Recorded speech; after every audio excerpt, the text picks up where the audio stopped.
आता गव्हर्नर खूप न्यूजमध्ये आहे. गव्हर्नरच्या बाबतीमध्ये आपल्याला प्रश्न विचारले जाण्याचे चान्सेस खूप जास्त आहे, कारण पंजाब हे राज्य पंजाबच्या गव्हर्नरच्या अगेन्स्ट कोर्टामध्ये गेलेलं आहे आणि तिच्यामध्ये सर्वोच्च न्यायालयाच्या सरन्यायाधीशांनी हे स्टेटमेंट सांगितलेलं आहे की जे गव्हर्नर आहेत, राज्यपाल आहेत वेगवेगळ्या राज्यांचे, त्यांनी आत्मपरीक्षण करणं गरजेचं आहे. त्यांना लोकांनी निवडून दिलेलं नाही आहे आणि लोकांनी निवडून दिलेले जे काही प्रतिनिधी आहे तर त्याच्यासाठी त्यांच्या हक्कांचा जो आहे तर त्यांनी विचार केला पाहिजे आणि त्यात तो रिस्पेक्ट ठेवला पाहिजे. आता इथं बघा, कुठली कुठली राज्य जी आहेत की ती सर्वोच्च न्यायालयात गव्हर्नरच्या अगेन्स्ट गेलेली आहे. Okay, Tamil Nadu, Kerala and Punjab. MCQ बनला तुमचा इथं आहे की कोणकोणतं राज्य राज्यपालाच्या विरोधात सर्वोच्च न्यायालयामध्ये गेलेलं आहे. बरं, कशासाठी गेलेलं आहे तर यांनी सांगितलं की जे काही विधेयकं आम्ही घेऊन जातो त्या विधेयकावर राज्यपाल जो आहे तर तो सही काही करत नाही आणि त्याच्यासाठी एक टाईम फ्रेम तुम्ही द्या, किती कालावधीत गव्हर्नरनी विधेयकांवर सही केली पाहिजे. मग आर्टिकल 200 हे खूप महत्त्वाचं आहे. सुरुवातीला जेव्हा संविधान निर्मिती आणि ते होत होतं तेव्हा हे ॲक्च्युली होतं मसुद्यामध्ये 175, ते नंतर झालं 200. ओके, आता हे जे 200व आर्टिकल आहे याच्यामध्ये काय सांगितलेलं आहे की गव्हर्नर जो आहे, बिल ज्यावेळेस पास केलं जातं दोन्ही हाऊसेसद्वारे लेजिस्लेचरमध्ये, म्हणजे आता याच्यात विधानसभा विधान परिषद त्यांनी जे आहे पास केलं, ज्या राज्यात विधान परिषद नाही आहे तिथं तो विषय येत नाही. तर या केसमध्ये गव्हर्नर जे आहे तर तो डिक्लेअर करेल, त्याचा ॲसेंट देईल. म्हणजे काय, गव्हर्नर त्याच्यावर सही करून देईल की हां इट्स ओके, हे बिल पास झालेलं आहे. दुसरं, तो त्याची जी काही अनुमती आहे ती राखून ठेवू शकतो, विथ होल्ड ॲसेट जे आहे. If not money bill or reserve the law for the consideration of president. आता दोन गोष्टी असतात. गव्हर्नर कुठल्या गोष्टीला नाकारू शकतो किंवा नाकारणं इन द सेन्स की त्याचा ॲसेट विथ होल्ड करणं. दोन केसमध्ये, एक मनी बिल नसेल तर, मनी बिल असलं तर गव्हर्नरला जे आहे सही करायचीच आहे. का, कारण मनी बिल आणताना त्याला विचारूनच आपण आणलेलं आहे, धनविधेयक जे आहे. दुसरं जे असतं की प्रेसिडेंटच्या कन्सिडरेशनसाठीचा जर इश्यू असेल, तो कायदा असेल तर तिथं मग त्याला स्कोप नाही आहे. त्यामध्ये बिल जे आहे त्याला असं वाटलं की ज्युडिशियल रिव्ह्यू आणि त्या सगळ्या गोष्टी हायकोर्ट आणि म्हणजे सिम्पली काय आहे ना की 200 नंबरचं जे कलम आहे ते त्याच्या डिस्क्रिशनरी पॉवरबद्दल तिथं डील करतं की इथं गव्हर्नर जो आहे आयदर तुम्ही आणलेल्या विधेयकाला स्वाक्षरी करू शकतो किंवा करू शकत नाही, तो ते मंजूर करेल किंवा ते आहे विथ होल्ड करून घेईल. आता गव्हर्नर जे आहे त्यांनी जर विथ होल्ड केलं बघा, म्हणजे त्यांनी सही नाही केली तिच्यावर. ओके, तर त्यांनी जे आहे ॲज सून ॲज पॉसिबल ते परत एकदा पाठवलं पाहिजे लेजिस्लेटिव्ह असेंब्लीला to reconsider the propose law or any specified provisions or to suggest the amendment. आता साधी गोष्ट आहे, तुम्ही गव्हर्नरकडं बिल पाठवलं, विधेयक पाठवलं, त्याला तिच्यावर सही करायची नाही आहे, तर याच्यामध्ये असा मुद्दा आहे की त्यांनी ते ॲज सून ॲज पॉसिबल परत विधानसभेला पाठवावं की तिच्यामध्ये काय बदल करायला पाहिजे, तुम्हाला काय प्रॉब्लेमॅटिक वाटतं याच्यामध्ये, ते मला ह्या 4 गोष्टी प्रॉब्लेमॅटिक वाटतात, तुम्ही त्या सांगा, जेणेकरून विधानसभा तिच्यावर काहीतरी विचार करेल. पण हे कसं आहे, ॲज सून ॲज पॉसिबल. आता ॲज सून ॲज पॉसिबल याचा अर्थ जो आहे कायदेशीर याच्यामध्ये असा काही होतच नाही, 2 दिवस 4 दिवस 24 तास 48 तास, दॅट्स इट, काहीच नाही. आता याच्यामध्ये असेंब्ली जे आहे ती रिकन्सिडर करून पास करू शकते, परत गव्हर्नरकडे पाठवू शकते बघा. ओके, सो असं सगळं याच्यामध्ये होऊ शकतं. तर आता मुद्दा हाच आहे की गव्हर्नर सहीच करत नाही बिलवर, तर गव्हर्नरनी सही करावी. त्याला करायची नसेल तर कुठल्या मुद्द्यांवर त्याची नाराजी आहे, कुठल्या मुद्द्यांमध्ये त्याला बदल हवा आहे, ते त्यांनी स्पष्टपणे लवकरात लवकर सांगावं, म्हणजे ते बदल करू शकतं. Article 163. Okay, governor is not expected to act independently. आता बघा, कलम 200 महत्त्वाचं एक्झामसाठी खूप खूप महत्त्वाचं. त्याच्यानंतर दुसरं जे आहे आर्टिकल 163 जे आहे याच्यामध्ये स्पष्ट आहे की तो इंडिव्हिज्युअली काम करू शकत नाही. गव्हर्नर जो आहे तो स्वतंत्रपणे काम करू शकत नाही.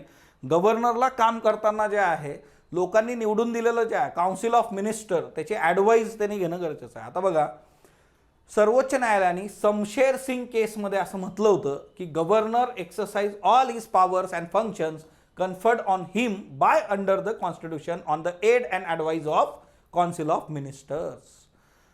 ही जी केस आहे ही लक्षात ठेवा, शमशेर सिंग केस. शमशेर सिंग केसमध्ये सर्वोच्च न्यायालयाने सांगितलंय गव्हर्नरला जर काम करायचं असेल तर गव्हर्नर जे काम करतो तर एड अँड ॲडवाईज कुणाचा सल्ला तिथं असणार आहे, तर काउन्सिल ऑफ मिनिस्टर जे आहे त्याच्यामधून त्यांनी करणं अपेक्षित आहे.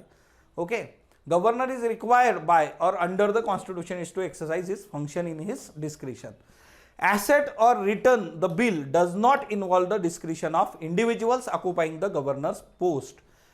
तुम्ही आता बघा हे डिस्क्रिशनमध्ये येतं का, त्याच्या विशेष अधिकारांचा भाग आहे का, तर यांनी सांगितलेलं आहे की एखाद्या बिलला ॲसेंट देणं म्हणजे त्याची मंजुरी देणं किंवा मंजुरी न देणं हे त्याच्या विशेष अधिकाराचा भाग नाही, जी कुठली व्यक्ती त्या पदावर असेल. आता हे आर्टिकल 200 जे आहे याच्यामध्ये ॲज सून ॲज पॉसिबल याचा अर्थ लावण्यासाठी बऱ्याचशा केसेस झालेल्या आहेत की नेमकं ॲज सून ॲज पॉसिबल म्हणजे नेमकं काय. सिम्पल एकदम की तुम्ही सांगा आम्हाला. मग या केसमध्ये सुप्रीम कोर्टाने इंटरप्रिटेशन जे दिलं होतं ॲज सून ॲज पॉसिबल याच्यामध्ये as early as practicable without avoidable delay, म्हणजे as possible as early as possible म्हणजे काय की प्रॅक्टिकली गोष्टी डील करून कसलाही डिले न होता तुम्ही ते डील करा. पण याच्यामध्ये तुम्हाला 550 गोष्टी सांगता येतात की असं झालं तसं झालं तसं झालं. ओके. सो त्यामध्ये आतापर्यंत लॉजिकली ती गोष्ट जी आहे ती वर्क होतच नाही. आता 1972चं एक जजमेंट आहे सुप्रीम कोर्टाचं, Durgapada Ghosh versus state of West Bengal. Okay. तर याच्यामध्ये हे सांगण्यात आलं होतं की कसलाही प्रॅक्टिकल विचार करून लवकरात लवकर तुम्ही डील करायचं. आता याच्यामध्ये जस्टिस जे आहे रोहिंग्टन एफ नरीमन, आता हे रिटायर झाले, ही पण न्यूज आपण बघितली होती आपल्या याच्यात की हे रिटायर झालेले आहेत. आता 2020 जजमेंट जे आहे केशम मेघचंद्रा सिंग केस याच्यामध्ये रिजनेबल टाईम म्हणजे काय यांनी सांगितलं होतं 3 months, 3 महिने. 3 महिने एवढाच रिजनेबल टाईम तुम्हाला दिला होतो. याचा अर्थ आहे 3 महिन्यात तुम्ही डील करा. ओके. आता सध्याचे आहे की हाच मुद्दा की हे स्पीकरच्या बाबतीत पण सांगितलेलं नाही आहे की कुठल्या गोष्टीच्या बाबतीत त्यांनी किती वेळात ते डील करतात. असे बरेचसे जे आहेत तर ते संविधानामध्ये आपल्या अनसेड अशा काही बाबी आहे. बरं, अशा अनसेड बाबी का आहेत तर आपले जे संविधान करते होते ज्यांनी निर्माण केलं डॉक्टर बाबासाहेब आंबेडकर आणि सगळी जी मसुदा समिती तिच्यावर जे डिबेट्स त्या काळात झालेले होते त्या लोकांनी आपल्याला काही मुभा दिल्या होत्या. प्रत्येक गोष्ट लिहून ती नियमांमध्ये अडकवण्यात काही पॉईंट नसतो की आपण येत्या काळामध्ये आपली सत्सद विवेक बुद्धी वापरून या गोष्टी नीट करू असं त्यांना वाटत होतं. मग याच्यामध्ये आपण कुठंतरी कमी पडतोय सत्सद विवेक बुद्धी वापरायला एवढं तर क्लिअर आहे. सो ह्या काळात ह्या असल्या केसेस जाता कामा नये. आता इथं दुसरं जे आहे बघा की याच्यामध्ये एक टाईम फिक्स केला पाहिजे. टाईम लिमिट जे आहे की गव्हर्नरनी जे आहे एकतर ॲसेंट देणं किंवा रिटर्न करणं म्हणजे त्याला ते गरजेचं आहे आजच्या डेटमध्ये. 1988मध्ये सारकरिया कमिशन जे होतं त्याचा रिपोर्ट होता बघा सेंटर स्टेटच्या याच्यामध्ये. तर त्यांनी सांगितलं होतं की बिल बनवतानाच गव्हर्नरला कन्सल्ट करा while drafting the bill and fixing a deadline for its disposal. ज्यावेळेस एखादं विधेयक तुम्ही घेऊन येता तर ते विधेयक आणताना तेव्हाच तुम्ही जे आहे गव्हर्नरशी बोला आणि त्याची डेट पण तुम्ही फिक्स करा की कधी तुम्ही पारित करणार. डिस्पोजलची डेट आधीच टार्गेटेड काम की मी हे जे आहे 30 नोव्हेंबरपर्यंत डील करणार. दॅट इट, संपला विषय. हे कशात आहे सारकरिया कमिशन 1988. याच्यावर कितीतरी प्रश्न विचारून झालेले आहेत बघा. सारकरिया कमिशन स्टेट आणि सेंटरचे relation. Kerala has asked the supreme court from 7 जज बेंच टू रिव्ह्यू 5 जज बेंच जजमेंट. 1962मध्ये Purushottam Nambudiri versus state of Kerala case आहे. याच्यामध्ये आर्टिकल 200 परत न्यूजमध्ये होतं आणि त्याच्यात म्हटलेलं आहे की हे टाईम प्रोव्हाइड करत नाही for a time limit which governor should come to decision on bill referred to him or his assent. State said that the time the court did not consider possibly governors holding back bills for the indefinite time. म्हणजे अनिश्चित कालावधीसाठी त्यांनी ते deal नाही करायला पाहिजे की ती जर सिच्युएशन तशी असेल तर त्या केसमध्ये अनिश्चित काळासाठी जर तुम्ही असं करून दिलं तर त्याचा जो हे असेल इश्यू जो आहे तर तो आपल्याला डील नक्कीच करता येणार नाही. असा साधा सरळ सिंपल तो मुद्दा होता. ओके.